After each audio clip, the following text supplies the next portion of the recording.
اب ایمان جب کمزور ہو جاتا ہے تو انسان برے کام بھی کر بیٹھتا ہے۔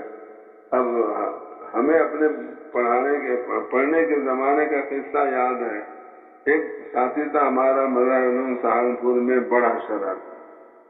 کیا شرارت کی، ایک دن اس نے، ایک ساتھی سو رہا تھا، اس کی جوتی اٹھائی، باہر لے جا کر موچی کے ہاتھ میں بیچ دی، پیسے بنائے، پیسے سے مٹھائی خرید کے لے آیا، اور پھر ہمیں کہنے لگا آ جاؤ دوستوں مٹھائی کھا۔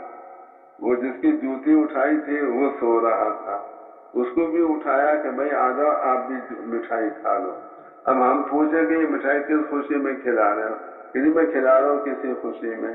جو جس کی جوتی اٹھا کے بیچی تھی، جب وہ آیا کہنے لگا، اس نے پوچھا یہ مٹھائی کس خوشی میں؟